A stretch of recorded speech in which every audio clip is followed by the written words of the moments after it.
CVS is also known as like one of the biggest pharmacies. CVS and Walgreens kind of go head to head. It wasn't until really 2006 they started to buy up different type of healthcare entities. In the 1980s, they did launch a home healthcare system.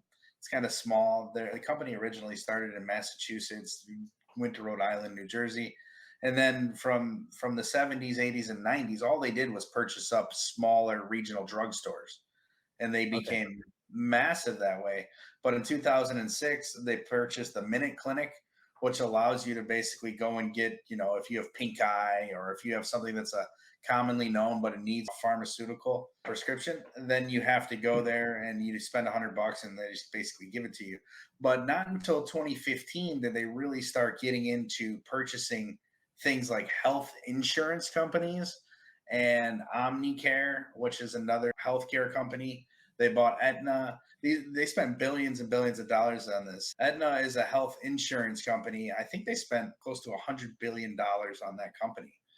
Yeah, I used to And be with them when I was in New Jersey. Aetna. That was one of the most common ones in New Jersey.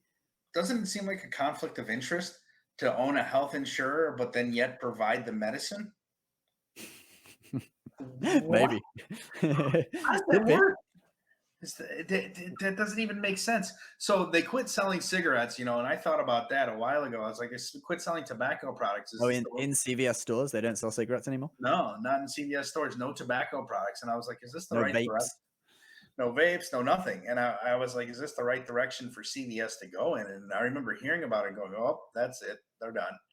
And now I realize why they were doing it. They're in the market of home healthcare, of Yeah. owning a healthcare system without owning a hospital, which is the biggest operational component of having a healthcare operator. Is They want to emphasize the health. It's a bit hypocritical if you walk past the cigarettes to go and pick up your lung cancer medication. According to this repeated nationwide survey, more doctors smoke Camels than any other cigarette. I think they're in the business of making money, is what they are, Right. and they recognize that healthcare is a $1 trillion industry in the United States, and they want a big piece of it. And so they've done that. They recently purchased Oak Street Health, which is a primary care, and it's the only primary care endorsed by the AARP. That's a big deal because AARP is for the senior citizens, and so Oak Street Health is built around servicing senior citizens. And who uses healthcare systems the most?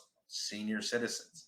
Really smart company moves. Last year, they bought Signify Health, which is another home healthcare company. I'm curious to see where they go next. In 2021, they launched a $100 million health fund for venture capitalists for health development tech companies that they would help to fund.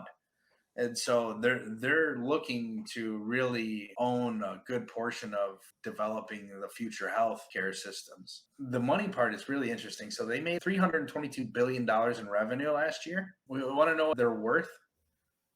It's only $84 billion. That's what the market cap is on their stock is $84 billion. But they brought in $322 billion. Here's a crazy thing to think about. Tesla brought in $84 billion last year, and their worth is $597 billion. Wow. Yeah. Price versus earnings is high. flip-flopped. It doesn't even make any sense. So as I'm looking at this and I'm starting to understand it, I'm like, no one has a real true value of anything they're doing anymore that's publicly traded. No, yeah, the PE ratios on all those tech stocks and Amazon and all those companies is insanely high. I mean, you're talking like hundreds, Yeah, and this is insanely low. Like, you're bringing in, it's like 4.5 times below their earnings, their annual earnings. Yeah, I mean, a low PE ratio can be that investors think that the company isn't going to grow that much more. That's why. So you see like often cyclicals or like those industrials companies, they often have low, or utilities often have low PE ratios because they think, oh, they're just sort of chugging along. They're not going to like have massive growth. But hey, I mean, CVS seems to be doing something. So, hey, maybe it is a good stock for people to pick up. Not financial advice, but pick something up at a low PE ratio.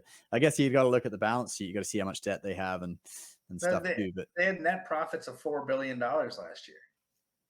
you know. Nice. So I mean, at the end of the day, I'm not buying it because the perception isn't there.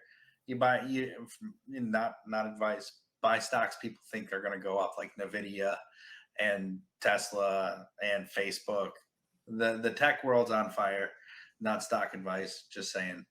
So that's how I look at it. But it's really interesting to see a company that's brick and mortar really diversifying itself to become something way more than what it is. Yeah. Yeah, that's awesome. Well, let's watch this space.